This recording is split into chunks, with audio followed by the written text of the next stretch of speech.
Abra sua Bíblia comigo em Hebreus, capítulo 11. Hebreus 3, verso 12. Obrigada, filha. Hebreus 3, 12. Você está lá comigo?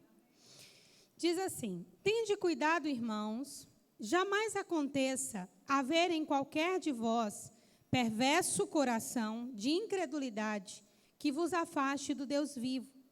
Pelo contrário, exortai-vos mutuamente a cada dia durante o tempo que se chama hoje, a fim de que nenhum de vós seja endurecido pelo engano do pecado. Porque nos temos tornado participantes de Cristo, se de fato guardarmos firme até o fim a confiança que desde o início tivemos, enquanto se diz: se ouvirdes a sua voz, não endureçais o vosso coração, como foi na provocação do deserto. Ora, quais os que, tendo ouvido, se rebelaram? Não foram, de fato, todos os que saíram do Egito por intermédio de Moisés? E contra quem se indignou por 40 anos? Não foi contra os que pecaram, cujos cadáveres caíram no deserto? E contra quem jurou que não entrariam no seu descanso, senão contra os que foram desobedientes? Vemos, pois, que não puderam entrar por causa da incredulidade. Diga, não puderam entrar por causa da incredulidade. Agora vamos seguir aí no capítulo 4. Temamos, portanto, que sendo nos deixada a promessa de entrar no descanso de Deus, suceda parecer que algum de vós tenha falhado. Porque também a nós foram anunciadas as boas novas, como se deu com eles. Mas a palavra que ouviram não lhes aproveitou, visto não ter sido acompanhada pela fé naqueles que a ouviram. Nós, porém, que cremos, entramos no descanso. Diga, nós os que cremos, entramos no descanso. Conforme Deus tem dito, assim jurei na minha ira, não entrarão no meu descanso. Embora certamente as obras estivessem concluídas desde a fundação do mundo. Porque em certo lugar assim disse no tocante ao sétimo dia, e descansou Deus no sétimo dia de todas as obras que fizera. E novamente no mesmo lugar está escrito, não entrarão no meu descanso. Visto, portanto, que resta entrarem alguns nele, e que por causa da desobediência não entraram aqueles aos quais anteriormente foram anunciadas as boas novas. De novo determina certo dia, hoje falando por Davi, muito tempo depois, segundo antes fora declarado, hoje, se ouvirdes a sua voz, não endureçais o vosso coração. Ora, se Josué lhes houvesse dado descanso, não falaria posteriormente a respeito de outro dia. Portanto, resta um descanso para o povo de Deus. Diga comigo, resta um descanso para o povo de Deus. Amém? Vamos orar. Pai, obrigada pela sua palavra. Nós oramos, papai, te pedindo revelação, entendimento. Pedimos que o Senhor nos revele a sua palavra e nos alimente, que saiamos daqui mais parecidos contigo, aperfeiçoados no teu amor, em nome de Jesus. Você pode dizer amém? Glória a Deus. Queridos, vamos falar hoje sobre as etapas do descanso em Deus. Diga comigo, as etapas do descanso em Deus.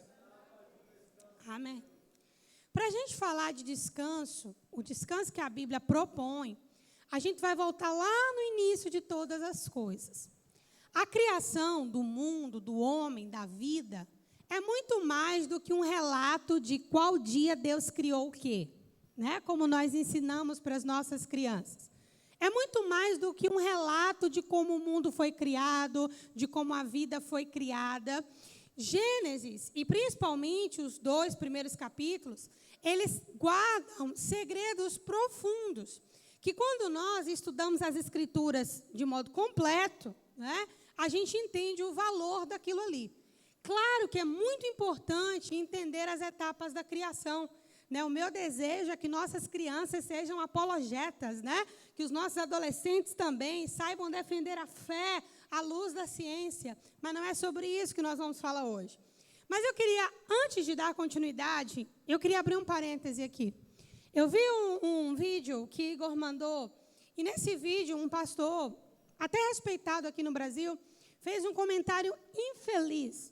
Do lado dele, uma outra moça que também seguiu fazendo o mesmo comentário infeliz.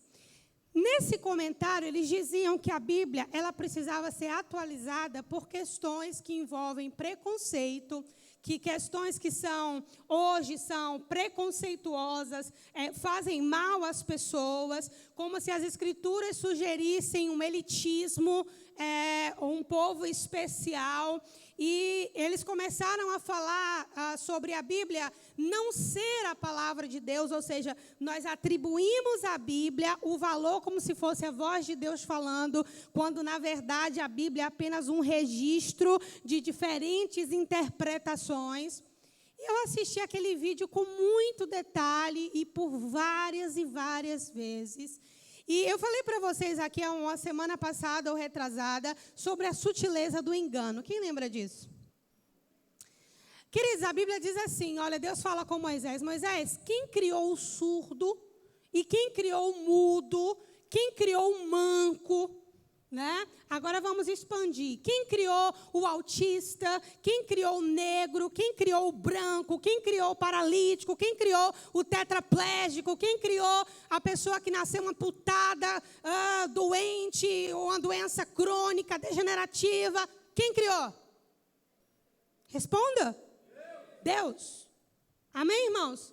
Só vida gera vida. Foi Deus quem criou. As razões pelas quais essas pessoas estão vivendo esses momentos estão acima da nossa compreensão. No entanto, não foi o diabo quem as criou. Está comigo, irmão? Não é o diabo quem cria um bebê que nasce sem cérebro. Não é o diabo quem cria uma pessoa que nasce surda. O diabo não tem esse poder. Só vida gera vida. E só Deus é o dono da vida. E quando eu estava acompanhando aquela fala muito sagaz, muito sutil, aparentemente culta, mas perigosíssima em vários sentidos, eu falei, quando eu tiver a oportunidade, eu vou alertar Manancial sobre isso. Querido, de fato, a Bíblia, ela é um registro, ok? Um registro de fatos que foram inspirados por Deus, ou seja, aqueles fatos em que Deus é o autor direto.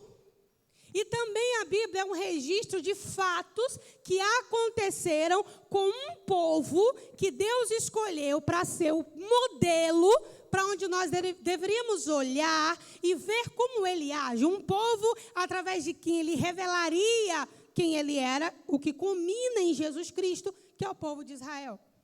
E agora, isso é uma coisa. Agora, dizer que a Bíblia, ela não é a palavra de Deus porque ela é um registro humano, é muito perigoso. Porque, na verdade, a Bíblia, a palavra de Deus, melhor dizendo, não é um versículo. A Bíblia, a palavra de Deus real, é uma mensagem que compreende de Gênesis a Apocalipse. É como se eu escrevesse uma carta para vocês. Irmãos, eu estou morando na Bolívia. Aqui as flores são rosas, o jardim é colorido e tem uma sorveteria na frente da minha casa. Essa é a minha mensagem. E eu voltarei para Aracaju em breve. Assinado, Susan, amo vocês. Tchau. Se você pegar uma frase dessa minha carta, não será toda a minha mensagem. Está comigo? Você pegou um pedaço da minha carta. Suponhamos que você pegue um diário meu, não fosse uma carta, fosse um diário. Se você não ler do início até o final, você nunca terá compreendido a mensagem. Então, a Bíblia ela não precisa ser atualizada, porque ela já culmina no discurso de Jesus Cristo, onde ele uniu e botou na mesma medida homens, mulheres, judeus, gentios, escravos e livres. Está escrito em Cristo, nem homem, nem mulher, nem judeu, nem gentil, nem escravo, nem livre, todos nós nos tornamos um no corpo de Cristo. Está comigo? Então, a Bíblia não precisa ser atualizada por conta do Antigo Testamento, porque aí sim é um registro de fatos históricos, alguns inspirados e outros não, mas eles não representam o caráter de Deus. O caráter de Deus, para alguém saber quem Deus é, ela tem que ler a Bíblia de Gênesis a Apocalipse, e no final ela vai entender uma mensagem grande. Ninguém pode tirar uma conclusão sua, pode ter uma primeira impressão a seu respeito num café, está comigo? Agora, conhecer você, ninguém conhece ouvindo uma frase da sua boca. Você está comigo, irmão? Então, só uma vacina no seu coração, caso você escute, eu tenho para mim que esse assunto vai começar a ganhar adeptos, porque mesmo no meio da igreja, tem pessoas que elas não são satisfeitas em se humilharem diante da palavra, elas precisam ser maiores do que a própria Bíblia, então elas têm necessidade intelectual de se anular na sua própria sabedoria. Diga, isso não é sobre mim. Está comigo? Então, a mensagem das Escrituras é uma mensagem completa, universal. O que vale para quem mora na África, vale para quem mora na China, vale para quem mora no Brasil. Está comigo? O que vale para o homem, vale para a mulher, vale para a criança, para o adolescente, para o servo ou para o livre. A Bíblia tem uma mensagem universal que é concluída. Por isso Jesus veio no final, ou melhor, na plenitude dos tempos, para concluir essa mensagem. E por isso também está escrito: Ele é a expressa imagem do Deus invisível. Quer saber quem Deus é? Olha para Jesus. Agora, só olhar para Jesus e não conhecer a história de onde Jesus veio, também vai fragmentar o seu conhecimento. Amém? Então, não se deixe levar como se, mas a Bíblia diz que o leproso não podia estar perto das pessoas. É óbvio que não, porque a lepra iria se proliferar. Está comigo? É óbvio que não. Você gostaria de um leproso na sua casa, a menos que você tivesse condição de curá-lo? No Covid, as pessoas não vinham para a igreja. Está comigo, irmão? Então, não caia nesse discurso que parece um discurso inclusivo, parece um discurso de sabedoria, parece um discurso assim de interesse de proclamar o evangelho de uma maneira mais fiel ao que supostamente seria a vontade de Deus. Amém? Glória a Deus. Diga assim comigo: a Bíblia é a palavra de Deus, de Gênesis a Apocalipse, enquanto uma única carta, com uma única mensagem ao ser humano. Está comigo? Bom, mas não é sobre isso que eu vou pregar.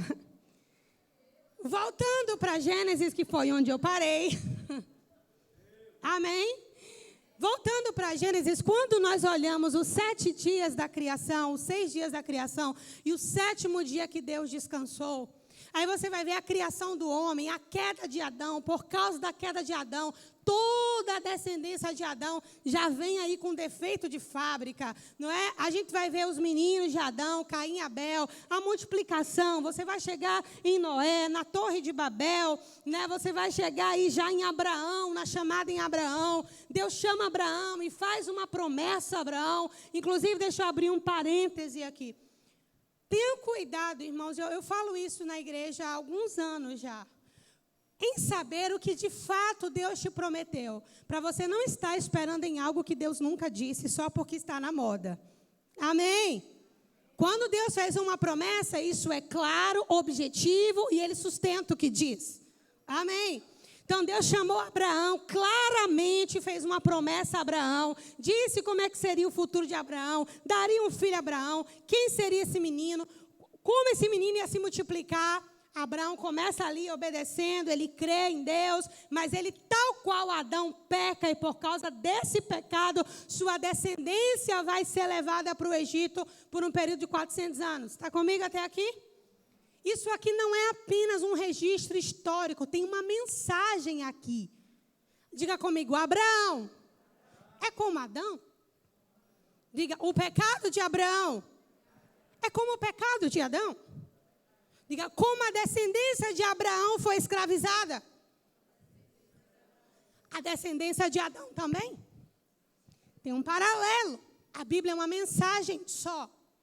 Mas Deus enviaria para o Egito um libertador. Mas esse libertador não viria caído do céu. Ele nasceria onde? No próprio povo de Deus. Está comigo? Quem foi esse libertador? Moisés. Moisés foi o responsável por escrever o Pentateuco posteriormente, né? Moisés, ele é aí o grande profeta de Israel. Nós temos agora Jesus Cristo, nascendo também do povo de Israel, nascendo de uma virgem Maria, também promulgando uma nova aliança. Você está comigo? Você vai entender já já o que isso tem a ver com descanso. O texto que nós lemos de Hebreus aqui, o autor está defendendo que o povo até saiu do Egito. Mas esse mesmo povo que Deus tirou do Egito com um braço forte, Deus teve tanta da raiva desse povo que disse, vocês não vão entrar no meu descanso. Está comigo? Aí ele está dizendo, se foi assim com esse povo, cuidado para não ser assim com a gente. Estão comigo? É só você reler o texto que nós acabamos de ler aí. Se com o povo de Israel, que foi liberto do Egito, com braço forte, Deus disse, vocês não vão entrar. Inclusive o autor dos Hebreus diz, os cadáveres dele foram enterrados no deserto. Aí ele diz, e que conosco não aconteça a mesma coisa. O que ele está dizendo? Tal qual Israel, por causa de Jesus, nós somos libertos do Egito, do poder do pecado. Isso não significa que não tenhamos ainda a tendência ao pecado, porque o nosso corpo ainda não foi glorificado. Significa que nós temos agora o domínio sobre o pecado. Nós não pecamos porque somos obrigados a pecar. Nós pecamos porque queremos pecar. Está comigo? Amém? Então, o povo, quando estava no Egito, ele era obrigado por Faraó a fazer o que o Faraó queria. Amém? Tal qual eu e você. Enquanto estávamos nas trevas, éramos obrigados por Satanás a fazer o que Satanás queria. Inclusive, a Bíblia diz que nessa época nós éramos filhos da ira de Deus. Inimigos de Deus. Amém? Inimigos, filhos da ira. Agora, uma vez que nós saímos do mundo, assim como o povo saiu do Egito, as coisas que fazemos de errado não é porque Faraó está nas nossas costas, mas é porque ainda temos uma inclinação a fazê-lo. Está comigo? Por exemplo, quando o povo saiu do Egito e Moisés foi para o monte orar, ficou lá no Sinai para receber as tábuas da lei, o povo aqui embaixo achou que Moisés estava demorando. O que foi que eles fizeram? Um bezerro de ouro e começaram a dançar em volta do bezerro e a dizer que foi aquele bezerro que tirou eles do Egito. Diga comigo, Faraó não estava mais aqui? Amém? Diga, o Egito não estava mais aqui? Eram eles, por eles mesmos, fazendo isso. Está comigo? É a mesma coisa, eu e você. Saímos do mundo, fomos lavados e remidos no sangue do Cordeiro. Amém? Paulo escreveu, porque estás debaixo da graça e não debaixo da lei, o pecado não terá domínio sobre vós. Portanto, considerai-vos mortos para o pecado e vivos para Deus. Vamos chegar no descanso já já. Tal qual o povo peregrinou por 40 anos no deserto, nós estamos nessa terra peregrinando também. Está comigo, irmãos? Vários versículos, a gente não vai demorar agora, mas posso botar lá no grupo da igreja depois, ou você mesmo se dá o trabalho de pesquisar. A Bíblia nos chama de embaixadores, forasteiros, por diversas vezes. Por que nos chama de embaixadores e forasteiros? Porque estamos aqui, tal qual o povo estava no deserto. Então, não era apenas um registro histórico. Aquele registro histórico carregava uma mensagem. Não foi Deus que inspirou o povo a ficar no deserto, mas uma vez que o povo ficou no deserto, aquela mensagem comunica a mim e a você hoje. Você está comigo? O que aquele povo aguardava? Um descanso. Diga comigo, um descanso. Amém? Uma terra onde eles finalmente seriam livres, onde eles poderiam plantar e colher e viver em paz. Era isso que eles aguardavam. Esse descanso, não é? Tão desejado, tão almejado pelo povo. Mas aquela geração chegou nesse descanso? Não. Ué, mas Deus não prometeu que eles iam chegar? Prometeu. Mas Deus não tem que cumprir o que Ele promete? Sim, tem que cumprir. Mas o próprio povo não acreditou. Está comigo? Eles acreditaram na palavra de Moisés para sair do Egito. Eles tiveram fé para sair das mãos de Faraó, mas eles não tiveram fé de que Deus daria uma terra para eles. Você está comigo? Lembra dos 12 espias? Moisés chama um de cada tribo, não é assim? Reúne os 12 e diz, vão lá, olhem lá a terra e tragam um relatório para mim. Os 12 espias vão lá e quando eles veem a terra de fato, a terra era tudo que Deus havia prometido, não foi assim? Mas eles disseram o quê? Os filhos de Anak estão lá, gigantes. Lá, os cachos de uva, 2 homens têm que levar. Realmente, a terra é abundante. Eu lembrei agora de uma aulinha do Kids que eu escrevi falando da história de João e o pé de feijão. Mas eu vou deixar a curiosidade de vocês sobre o que tem a ver João e o pé de feijão e os 12 espias. Amém? Mas o que aconteceu? Os 10 disseram, é tudo que Deus falou mesmo, mas nós somos como gafanhotos diante deles. Nós não temos como pegar aquela terra de jeito nenhum. Está comigo, irmãos? De jeito nenhum. Só 2 disseram, não, nós vamos sim. Se o Senhor nos trouxe até aqui, vamos esmagar eles como devora um pão. O Senhor está conosco, vamos lá. Cada um deu o seu relatório e inflamou a sua tribo. Aí Moisés disse, vocês não vão entrar. Só quem vai entrar é quem? Josué e Caleb. Tal qual eu e você. Talvez nós tivemos fé para sair do Egito. Da podridão que nós mesmos já repugnávamos, mas não tínhamos forças em nós mesmos para romper. Então, digamos que unir o útil ao agradável. Está comigo? Unir o útil ao agradável. Se tem um Deus que pode me libertar do álcool, por que não? Se tem um Deus que pode me libertar das drogas, por que não? Se tem um Deus que pode me libertar do meu mau caráter, por que não? Se tem um Deus que pode me libertar dos vícios, por que não? Se tem um Deus que pode fazer milagres, por que não? Aí nós cremos, conseguimos sair do Egito, mas uma vez que Deus diz, a terra é aquela dali, que vocês vão entrar e vão descansar naquela terra ali. Daí nós olhamos, né? E tal qual os 10 espias, não tem condição. Começamos a duvidar. E eu preciso dizer, irmãos, muitos não entrarão nesse descanso. E é porque Deus não quer? Não, de jeito nenhum. Mas por quê? Porque é preciso fé para entrar no descanso. Você está comigo? É preciso fé. E esse descanso agora, ele é simultâneo. Não é apenas a eternidade na consumação dos séculos, mas também é um descanso, diga assim comigo, porque no meu espírito não está sujeito ao tempo e ao espaço. Ele está sujeito a leis espirituais. Diga, a minha matéria está sujeita às leis do espaço, do tempo, mas o meu espírito não.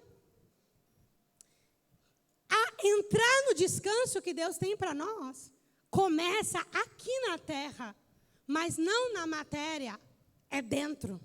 Está comigo?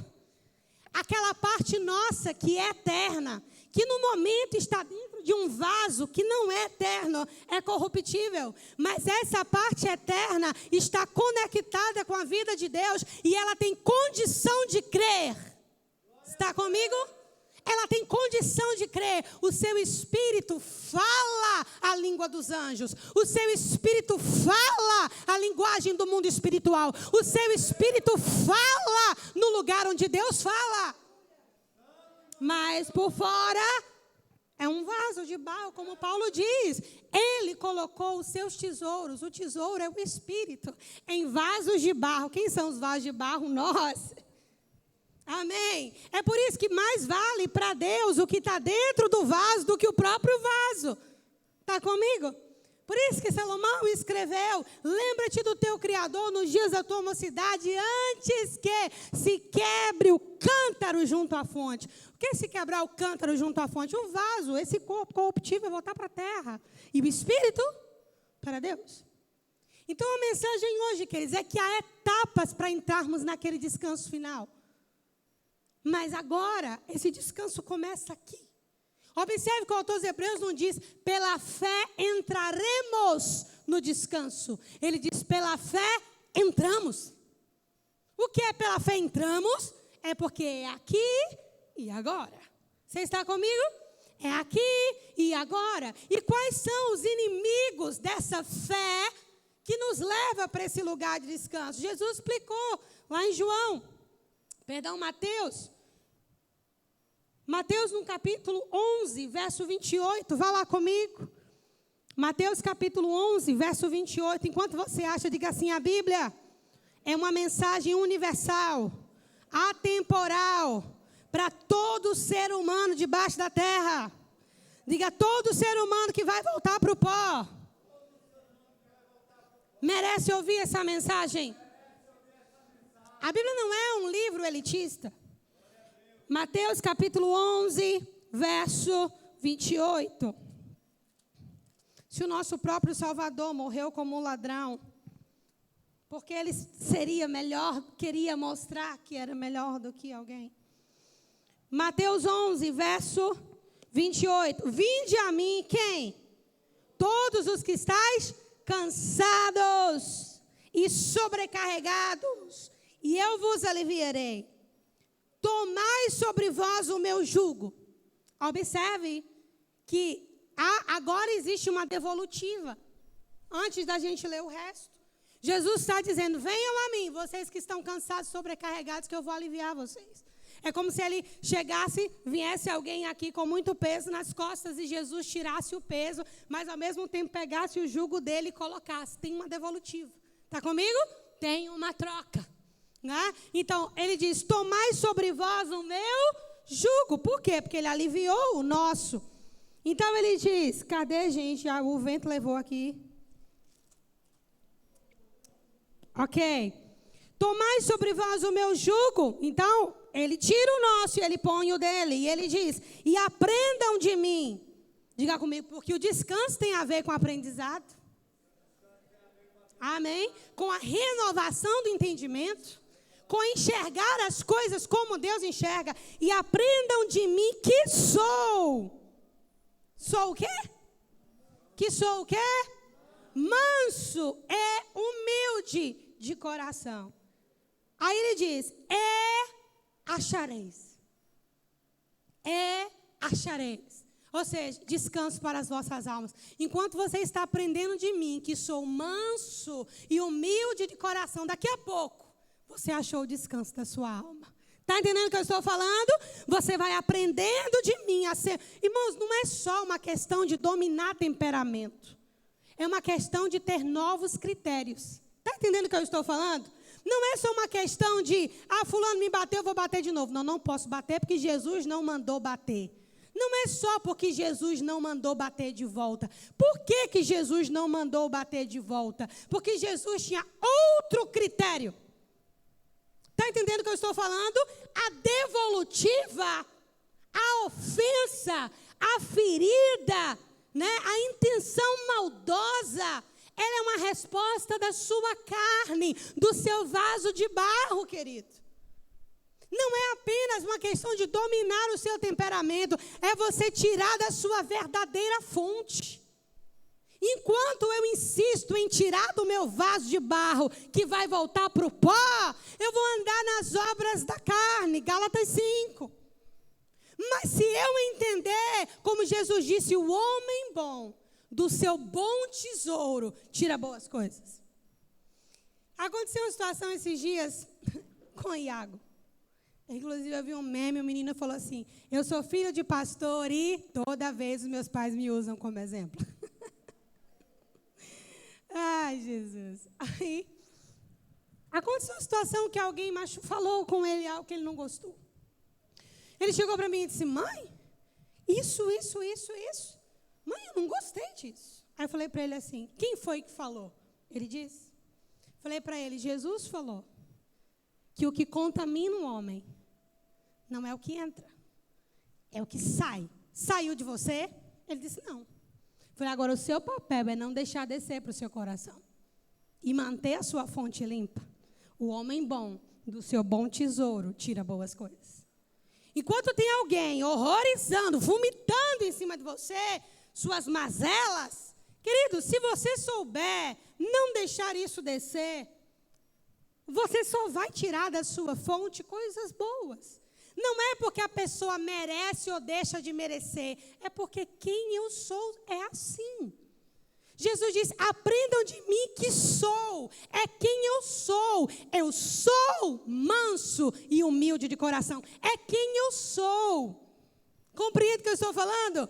Eu sou manso e humilde de coração. Eu não tenho outra coisa para dar. Isso é quem eu sou. E muitos de nós não entramos no descanso, escute isso, nem nessa vida e nem na futura, porque insistimos em extrair desse vaso de barro que vai para o pó. Mas esse vaso de barro que vai para o pó, embora ele volte à tona na ressurreição, a Bíblia diz que uns ressuscitarão para a vida eterna e outros para a condenação eterna. Esse vaso de barro não te levará a lugar algum. Ele é temporário. Amém? Temporário. Temporário, com um propósito temporário, com impacto eterno, mas ainda assim é temporário. Então Jesus disse, aprendam de mim que sou. Você não pode viver nesse mundo pelo que as circunstâncias querem que você faça. Você tem que viver por quem você é. Aí eu vou fazer uma pergunta simples e profunda. Quem é você? Quem é você? Jesus se definiu, eu sou manso e humilde de coração. Não me responda, eu sou filho de Deus. Estou respondendo na mesma tônica que Jesus. Estou perguntando, melhor dizendo, na mesma tônica de Jesus. Quem é você? Filho de Deus, Jesus também era, mas ele não disse, aprendam de mim, porque eu vim do céu, sei como as coisas lá funcionam. Então vocês devem me imitar, porque afinal de contas eu sou o Messias. Eu sou o enviado de Deus para essa terra e é melhor vocês me ouvirem. Caso duvidem, eu tenho sinais e maravilhas para provar que eu sou o Filho de Deus. Não. Ele disse, aprendam de mim que sou, é quem eu sou. Eu sou manso e humilde de coração. Está comigo, irmão? Mansidão e humildade não é uma questão de temperamento, é uma questão de novo nascimento.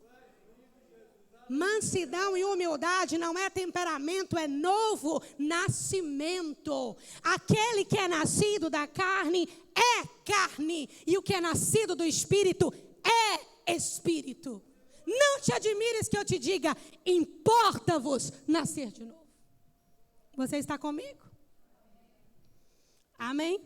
Agora vá comigo para Tessalonicenses. Agora deixa eu descobrir aonde se o vento não levou. Espera aí, viu, gente? E o vento levou mesmo, viu?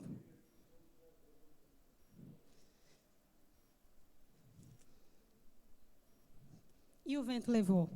Mas é porque eu estou pregando uma mensagem que eu não ia pregar, viu, gente? Olha a pastora de vocês sem esboço. Um único dia na vida. Gente, pregar sem esboço para mim é terror, mas tem horas que nós precisamos romper, amém? Com a nossa caixinha. Amém? Não é toda hora não, mas às vezes. Abra comigo aí em 2 Tessalonicenses.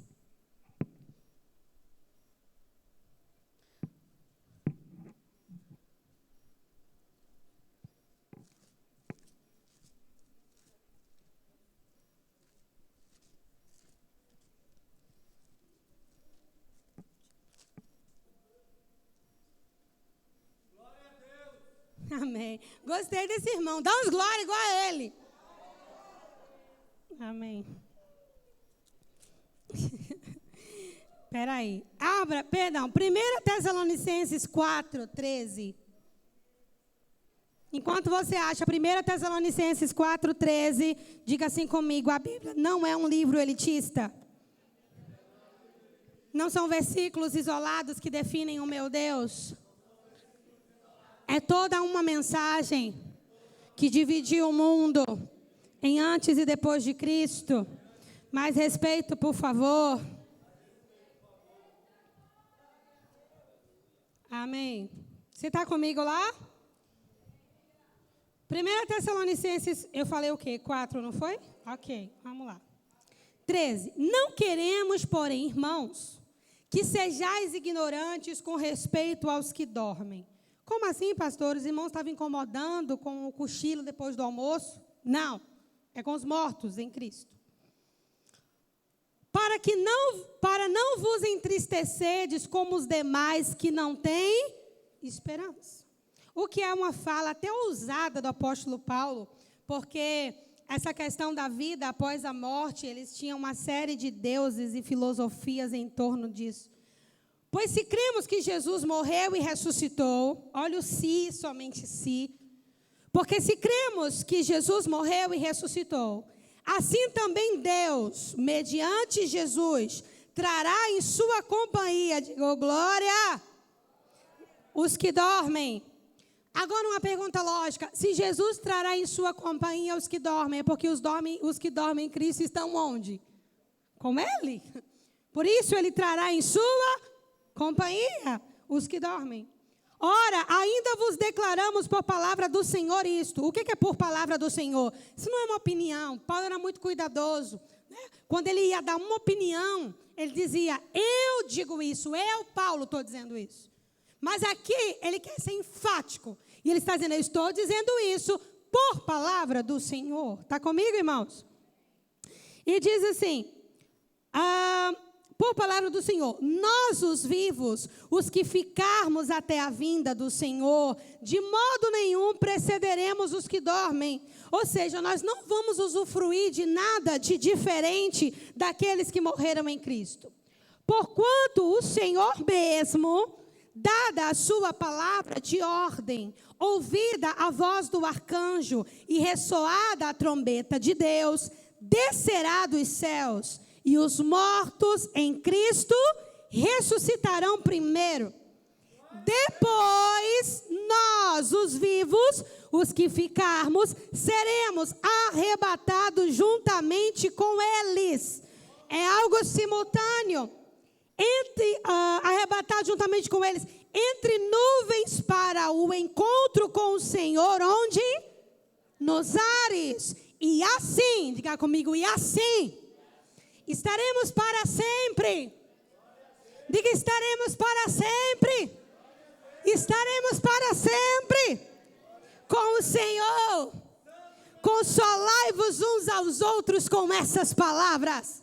Paulo está dizendo, não fiquem atribulados, porque vai acontecer assim.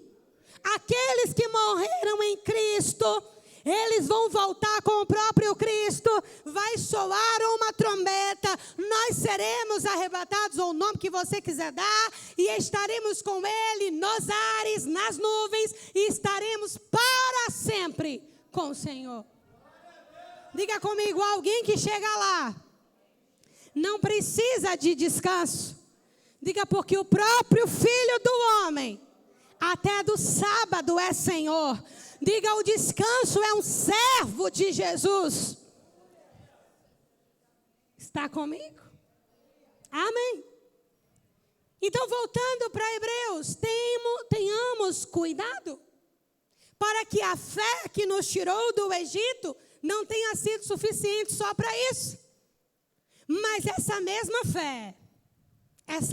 fé nos leve lá. Está comigo, irmão? Está comigo? Então, isso é uma escolha diária. Não é uma escolha que você fez quando levantou as mãos aqui ou na sua profissão de fé no batismo. Digamos que isso foi a saída do Egito e a consciência de para onde você está indo. Mas, na verdade, fé na Bíblia, no Antigo Testamento, está aplicada em suma a um homem. Qual que é o nome dele? Abraão. Abraão creu no Senhor e isso lhe foi imputado por justiça. A pergunta é, até quando Abraão creu? Diga comigo, do início ao fim. Amém? Do início ao fim. Não é mérito, é escolha. Está comigo? Não é mérito. Pela graça sois salvos mediante a fé. Está comigo? Isso não vem de vós, é dom de Deus, não vem de obras para que ninguém se glorie, mas é uma escolha e não é uma única escolha. É uma escolha diária. Diga comigo, não é uma escolha de temperamento. É escolha de um novo nascimento. Quantos aqui nasceram de novo e têm certeza disso? Se você nasceu de novo e tem certeza disso, tire do seu bom tesouro boas coisas. E não ressuscite aquilo que já deveria estar morto. Está comigo? Amém? E para a gente finalizar, abra a sua Bíblia em João 14. Evangelho de João, capítulo 14, verso 1. Diga comigo, a Bíblia não é um livro elitista. Não precisa ser atualizada. Não é um tratado pontual. É uma mensagem universal. Diga, falada por 1.600 anos. Por mais de 40 pessoas diferentes. Em países diferentes. Culturas diferentes. Jesus conforta os discípulos. Então, João 14:1. Não se turbe o vosso coração. Antes de ler o resto, vocês sabem o que a raiz dessa palavra turbe é turbar? Sabe o que era a turba nos dias de Jesus? Quando alguém morria, a família tinha que contratar a turba.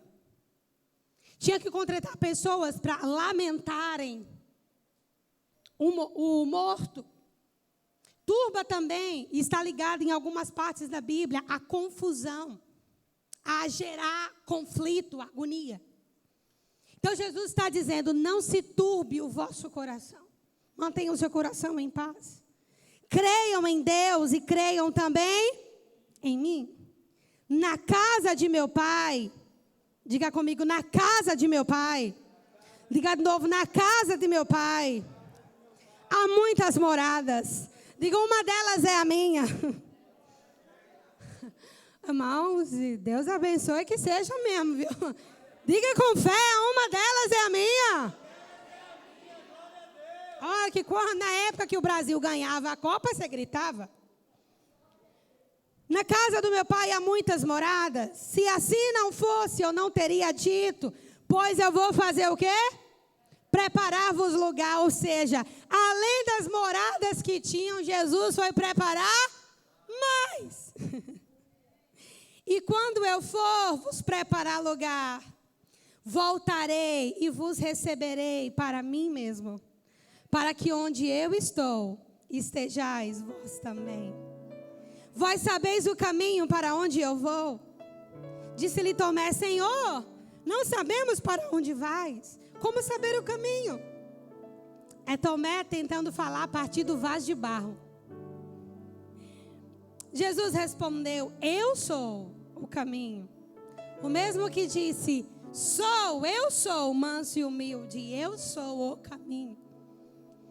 Respondeu-lhe Jesus, eu sou o caminho e a verdade e a vida, e ninguém vem ao Pai, senão por mim.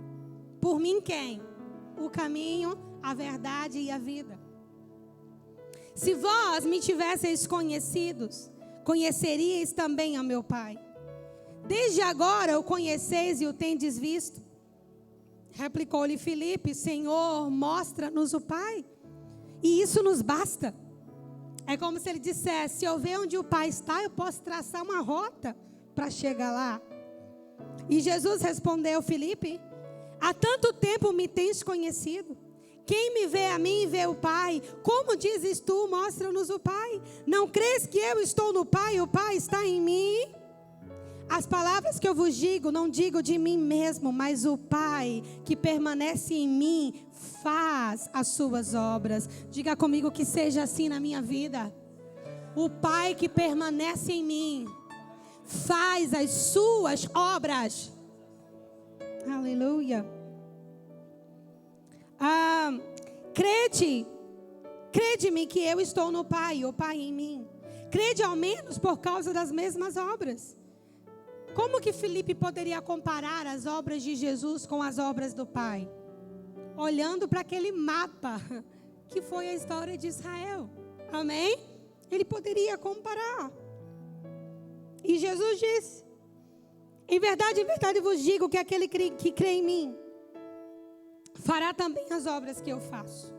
E outras maiores fará, porque eu vou para junto do Pai. E tudo quanto pedirdes em meu nome, isso farei, a fim de que o Pai seja glorificado no Filho. Se me pedirdes alguma coisa em meu nome, eu o farei.